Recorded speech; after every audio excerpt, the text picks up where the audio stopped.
Welcome to Societal Shapers, a podcast by PL Kadilla, the place to get inspired, find your purpose and courage, and get tools to become the next female leader, creating real results and meaningful changes. Welcome to the Societal Shapers podcast. Today, I have a very special lady with me all the way from India. What drew me to interview Pushpa is a unique passion and work. She has been providing scribe services for the blind and students, and especially abled students having challenging health issues for over more than a decade. So a little bit of background about Pushpa. Pushpa is a professional and a TEDx speaker who's passionate about offering her services to the community and the needy people. She has been providing scribe services for blind and students having challenging health issues for more than a decade. She was one of the jury members for the Women Entrepreneurial event organized by the Greedy Women Entrepreneurs, and she has received the Nari Shakti Puraskar for her outstanding work as a scribe from the President of India. So Pushpa, thank you for being here with us today. Thank you so much. Yeah. We're very excited to have you on this podcast. So tell us a bit more about yourself and your background. Thank you so much, Priyali, for giving me this good opportunity. And I'm very happy to be here on this podcast today. And very happy morning to everyone. And my name is Pushpa and I'm from India. And I trust my institution and I follow my heart. And life is short. Everyone has something that they are passionate about them. So I believe in myself. Even if I fail, it doesn't mean that I keep failing continuously. And I still keep trying to reach out that goal. Everything will be a success in believing in myself and ourselves. That is what the basic thing about myself. And my family consists of 4 members. I had a wonderful family consisting of my father, mother, and brother. But today I have only my mother and myself. My mother is a very loving and caring person, and she cooks a very delicious food for me every day. And I'm a very enthusiastic girl, and I love to be with people. I'm sort of a people person, and that's how I'm just taking out just about myself. Okay, so how old are you now, Pushpa? Okay, right now I'm very young. I'm in somewhere around in 30s plus. Very young, still very young. So you have a very interesting job. How did you get into it? See, everything has a history. Everyone has their own endeavors, and it depends on how we take it and how we overcome each situation, and how I had faced that each circumstance that made my endeavors meaningful. So my elementary days when I was a student was not so fruitful.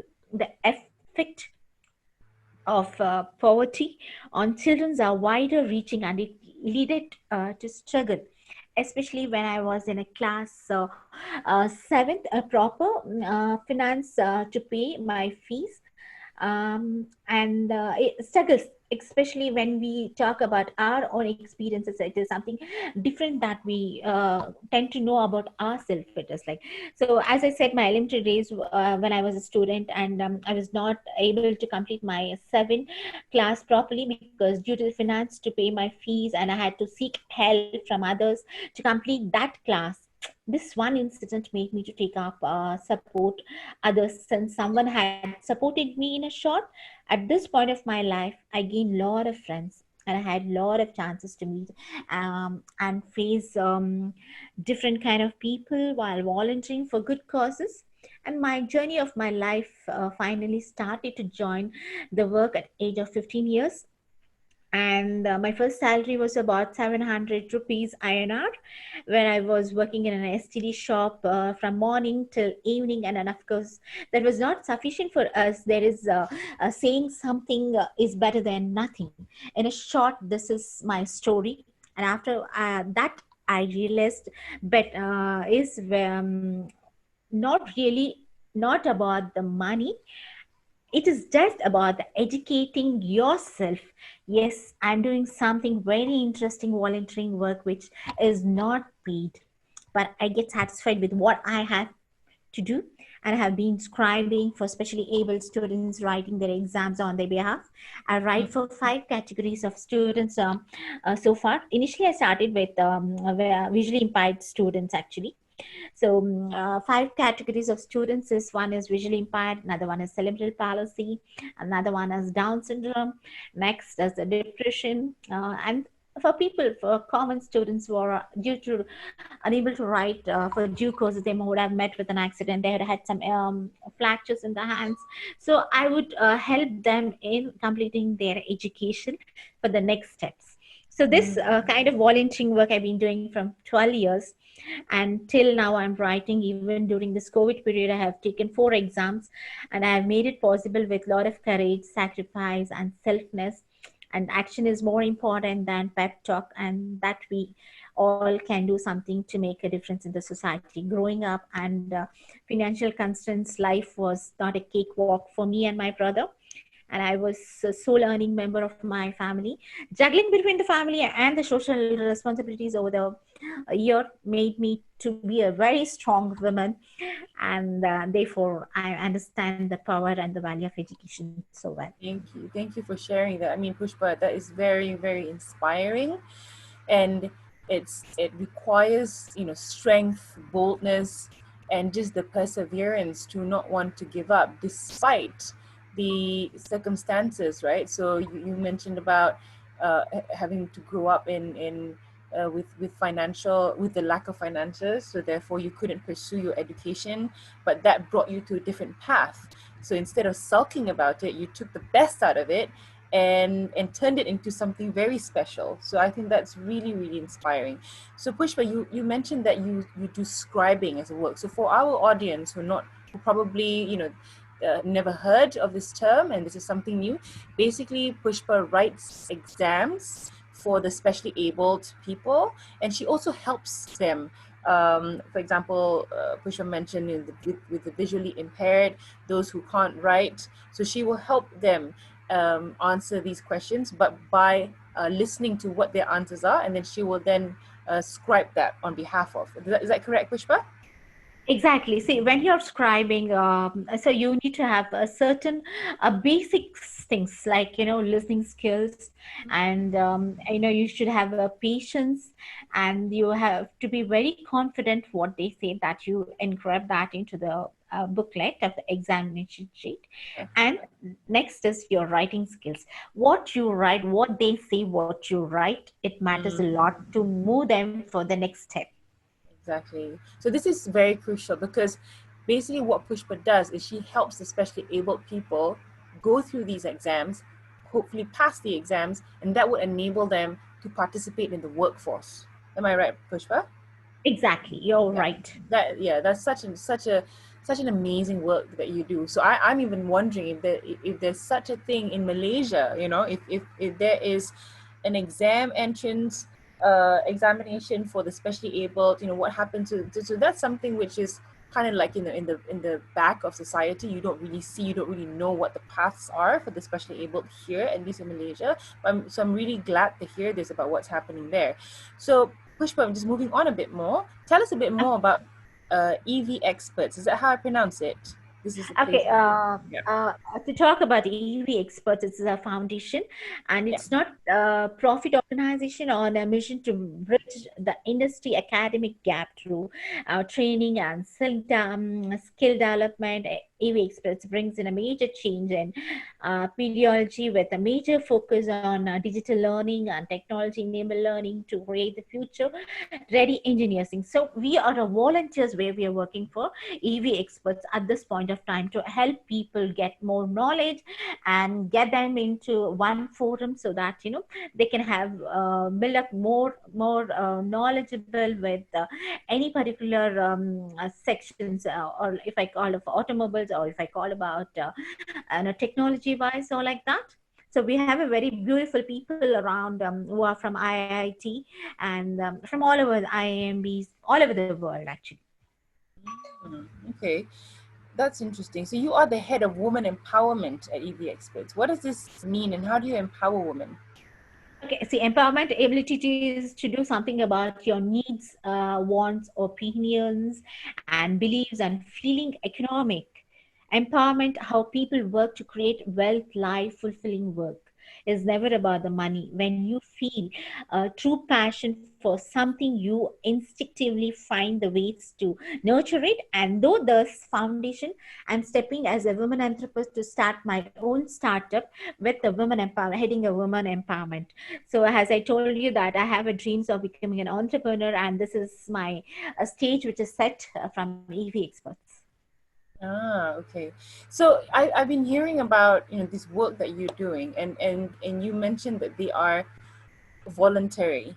So how do you make money? Because this is reality, right? I mean, it's for a lot of people, it is balancing about what is fulfilling, what what gives you that contentment. And money is not about the money, but money is still crucial to be able to survive in the world. So what do you do for money then?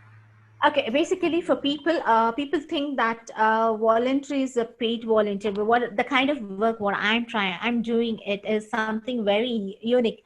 I'm sure that nobody has tried out doing this kind of. Of course, in Bangalore there are a lot of scribes who are helping visually impaired, because there are about 15 millions of people all over the country where I alone, Pushpa, cannot write for them, so that I can write only for two students. One would be in the first half and second half. The only two exams I can take as one individual. So like that, we have created a lot of scribe groups in Bangalore, where we Mm, have groups. So we keep posting about the students and their academics and what subjects and how they are interested. So that I write in three languages for your information. One is in English, one is in Kannada, and another one is in Hindi. So these are the three languages that right now I'm writing. So I encourage my friends also to come and build a beautiful forum and career prospects for these people. And this is how I take it up actually.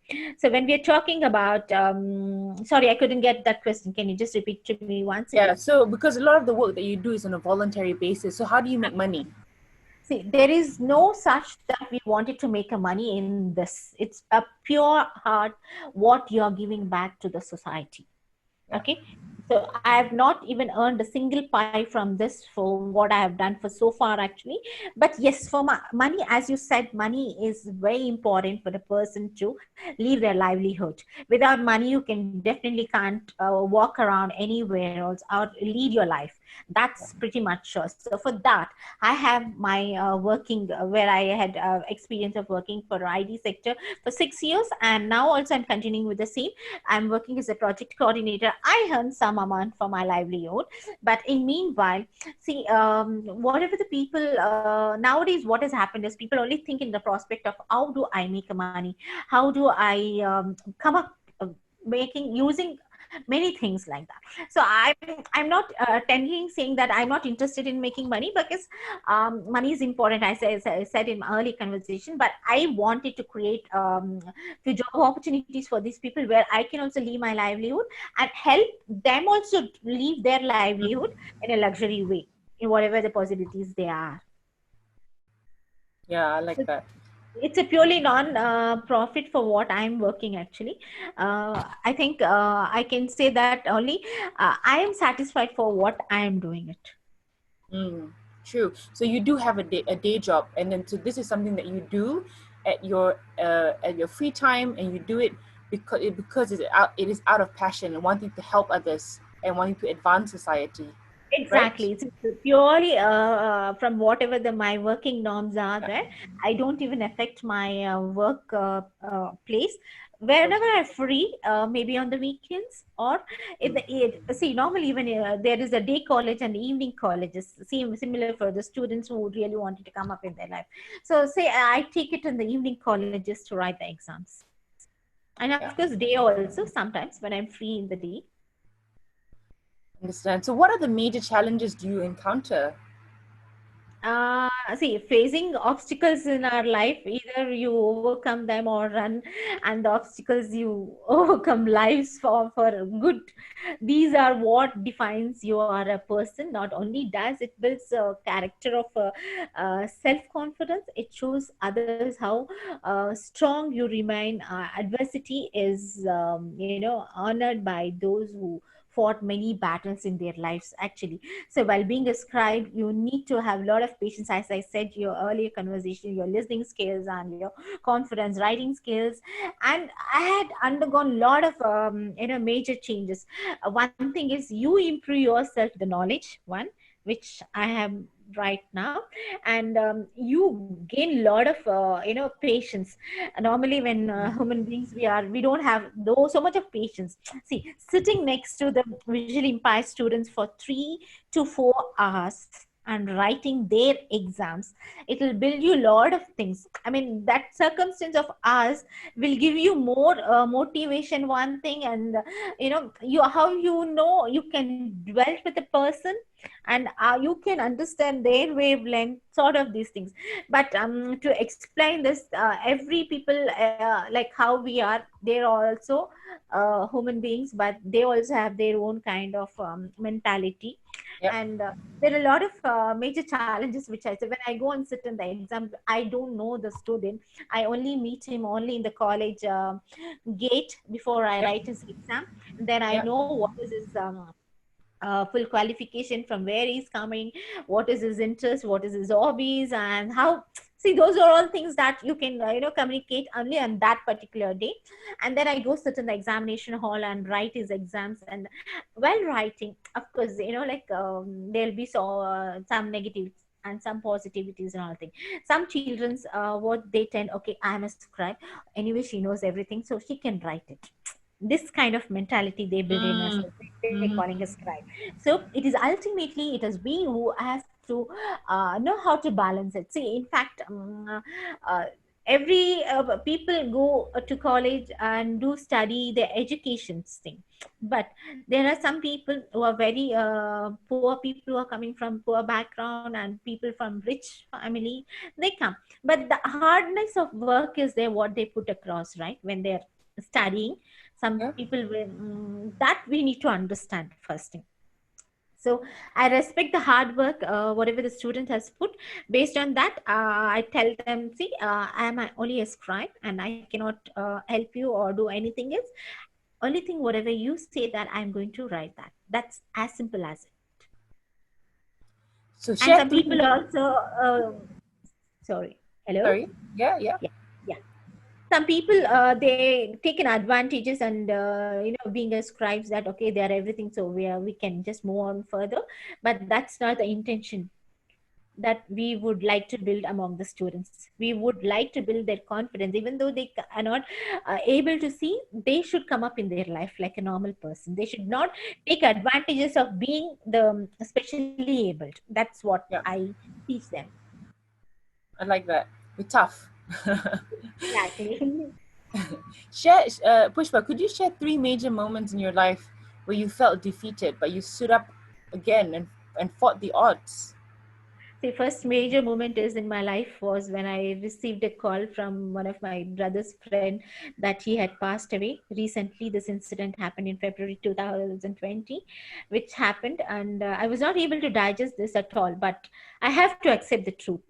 Still, I'm unable to come out of it because he was my friend, my brother, my father, everything in the whole world. If I wanted to share anything, it is only he, because that is the way that I was getting along. No one can replace him. And of course my father too. This is one major moment that I had to come out. Now I'm out, little bit out. Not, I cannot completely say that 100% have come out of it, that because he's my brother. So I have been from the day one till today. So that, now that I think I have to accept the truth actually. So that's how I overcome one moment. The second major moment, when I wrote my one of the exam for the student, where the student was expecting me to write the answers in the exam, because I did not agree. She made it a big issue in the community, telling lies on me. Luckily there was a camera footage, and which proved the fault was from her. And then this incident happened in a month before, when I received the award. One thing I realized in this instance is being that truth will sure make things easy, and even God will also bless you in this moment. Be truthful to yourself, and you work hard, you will get the results. That's what I I overcome with this thought. And the third moment is when we are all struggling in a period, right? Mm, One moment. Yeah. Third moment which I wanted to share with you all is your struggle period. No one will turn you to support you. We have to deal with the situation and at hand, but afterwards, it made me really put into perspective that how I was living my life today. I choose to live life to the fullest every day. That means enjoying my work, enjoying the people surrounding me, trying to create the best environment and contribute to the society. So these are three major movements which I have overcome, and I think now I can say that I'm a very strong woman who can, even if any sadness or happiness comes, I know how to balance both the way. Thank you, Pushpa. I want to take a moment to um, to honor the first major challenge that you mentioned, which is the loss of your brother and your father. I'm very sorry to hear of your loss because it's never easy, and it I don't know how people get over it, but my dad passed when I was 20. Even till today, I miss him tremendously, and I've never been able to get over it. But what doesn't kill you makes you stronger. And what I love about your philosophy of life is that living life to the fullest potential that you can give to it, and also to see and challenge yourself to see what you can do. And I can hear this huge sense of purpose within you, and it's not just for yourself. It's beyond yourself, beyond work, and beyond the community. But really, what you have this sense of purpose to want to lead change. And that's the whole purpose of the Societal Shapers podcast, which is to find amazing women doing work that contributes to systemic changes, who wants to make a difference from a systemic level. So going back to the point of why I was really interested in you is because those who actually help the specially abled people, they're not that many in that space, because it's a tough job to have. And given that India is such a big country with the 1.4 billion people and counting and growing, you need more and more people like you. So I hope that the audience that listens to this podcast will be able to take inspiration from your story, Pushpa, because I'm sure and I know that it's not easy. Exactly. Thank you so much for that thing. Apart from this, I wanted to tell one more point I would like to add is that, maybe I don't sound very good in financial and anything else. But what I realize is everyone thinks that only when you are giving money to somebody, it'll, you can help, and that's the help that you can do. So I'm not in a position to lend a money for anybody else, but I can lend my energy and my time to them, so that which can make them a difference in their lives. And this is what this my thing. I can quote say that I'm really not the best, but I'm not like the rest of the people. I completely agree. It's not about monetary help, right? So even though if you don't have money to share with others or to give to others, you can always give time and effort and to help others to learn, to teach them to they're able to then um, do do something with their lives, be able to increase their livelihoods, be able to then contribute to, so it creates a ripple effect. So thank you, Pushpa, for sharing all of this. The final question that I have for you is, do, what is your advice to the younger audience about perseverance, grit, and success? Because we've heard you going through these challenges, right? So do you have any maybe strategies or tricks that you do when you are at your low? Is there something that you practice? Maybe meditation. You read some books. You is there anything that you do? See, basically, whatever you read, whatever you listen, is just for your knowledge.